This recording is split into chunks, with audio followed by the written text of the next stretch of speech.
मेरा मैडम तथा मेरी प्यारी सहेली, मैं चेतना पटेल आज के अपने इस कवि सम्मेलन में वसुंधरा लेडीज क्लब तारापुर की तरफ से आप सभी का हार्दिक स्वागत करती हूँ।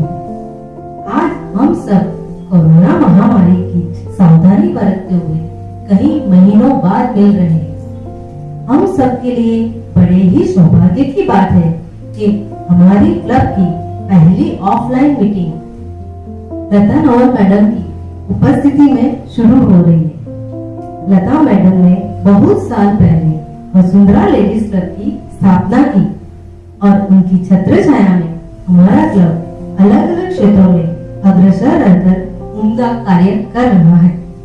मेरी इस पंक्तियों से आप सब सहमत होंगे कि मानते हैं मैडम को हम गुरु अपना, मानते हैं मैडम को हम गुरु अपना, दिखाया जिन्होंने इस क्लब का सपना, पग पग पर दिया दिशा निर्देश, जिससे सजा अपना वसुंधरा परिवेश, जिससे सजा अपना वसुंधरा परिवेश। नवल मैडम एक बहुत ही होनहार कवयित्री, लेखिका और गीतकार है। मैडम ने लॉकडाउन के दरमियान JSW के सभी लोकेशन में लेडीज के लिए कविता प्रतियोगिता का आयोजन किया, जिसके माध्यम से हमारी बहुत सारी लेडीज को अपने अंदर छुपी हुई प्रतिभा की पहचान हुई। भाभी जी का बनाया फेसबुक ग्रुप कविताओं के रंग लता नवल के संग के द्वारा हम घर पर रह के ही JSW के अलग अलग लोकेशन के मेंबर की प्रतिभा देख पा रहे हैं और हम उन सब के और करीब आ रहे हैं। ये सभी कार्यक्रम के द्वारा मैडम ने कोरोना बनाए रखा। इन सब के अलावा नवल में समाज के लिए भी बहुत जागरूक है। वे हमेशा समाज सेवा के लिए तत्पर रहते हैं। इतनी सारी प्रतिभा होने के बावजूद भी मैं स्वभाव से बहुत ही सरल, दयालु और जमीन से जुड़े हुए हैं। वे हम सभी के लिए प्रेरणा स्रोत है। ख्वाब देखो और जुट जाओ, हमने आपसे ही सीखा है। असंभव को संभव बनाओ, हमने आपसे ही सीखा है। मिलकर प्रयास करो और आसमान मुट्ठी में आ जाएगा। जीत करो और जीत जाओ, हमने आपसे ही सीखा है। चले कभी जमीन से मगर आसमान तक पहुंच गए। आपकी सरपरस्ती में हम कहां से कहां पहुंच गए।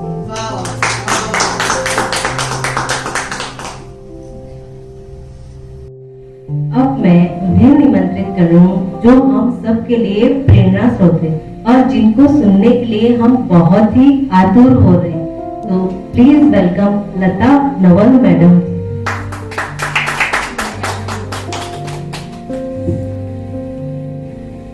सबसे पहले मैं वसुंधरा लेडीज क्लब हर्षा सबको धन्यवाद देना चाहती हूँ कि आज हम सब लोग मिले और सबके साथ रूबरू हुए और ये मौका मुझे मिला सबसे मिलने का। तो उसी के लिए आज हमने एक कवि सम्मेलन रखा। जैसे कि आप सबको पता है कि अभी हमारे दिन बहुत मुश्किल से गुजरे हैं कोरोना की वजह से, तो उसके बाद ये हमारी पहली मीटिंग है। तो उसके इस वजह से और भी ज्यादा सबको खुशी है कि आज हम इतने दिनों बाद मिल रहे हैं। तो मैं एक कविता सुना रही हूँ, हिंदी के ऊपर है मेरी एक कविता, कि हिंदी जो हमारी मातृभाषा है वो सबके लिए क्या कह रही है। कि हिंदी जो हमारी मातृभाषा है सब भारतवासियों से क्या कहती है, गौर से सुनिए। मुझसे दूरी बना ली, मुझसे दूरी बना ली, सौतेली माँ अपना ली, अपनों से ही है मुझे मलाल, करती एक सवाल।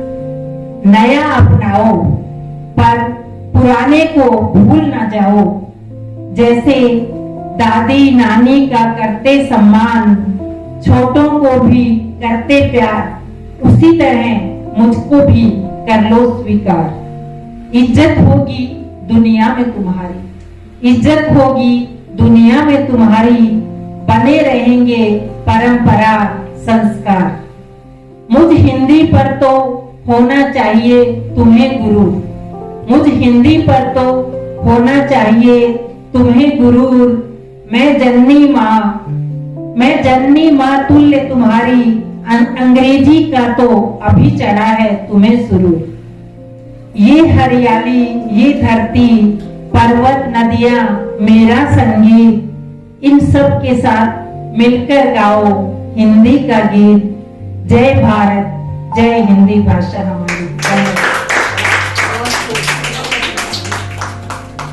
जो हमारे क्लब की सबसे अच्छी एंकर है और जिनका प्रेजेंस ऑफ माइंड बहुत ही अच्छा है, तो प्लीज वेलकम सबके दिलों के जीतने वाली श्वेता खंडेलवाल जी। Thank you so much, Chitna, for such nice words. आज हमारे लिए बहुत खुशी और सौभाग्य की बात है कि रिस्पेक्टेड नवल मैडम और खेरा मैडम की उपस्थिति में कविता पढ़ने का मौका मिल रहा है। तो मैं ये कहना चाहूंगी कि नवल मैडम की तरह मैं एक बहुत महान कवित्री तो नहीं हूँ, पर कभी कभी अपने मन के विचारों को शब्दों के माध्यम से मैं कविता में पिरोने की कोशिश करती हूँ। आज भी मेरी वही कोशिश है और आज की कविता मैंने हाल फिलहाल में जो हमारे किसान भाई हैं उनकी जो पीड़ा है, उनने जो आंदोलन करा है उस पर लिखी है। उम्मीद करती हूँ आपको पसंद आएगी और कुछ शब्दों का हेर फेर होगा तो उसके लिए मैं आपसे क्षमा प्रार्थी हूँ। तो मैं शुरू करती हूँ। जिंदगी भी न जाने कितने रंग दिखाती है, जिंदगी भी न जाने कितने रंग दिखाती है, कभी खुशी तो कभी गम दे जाती है।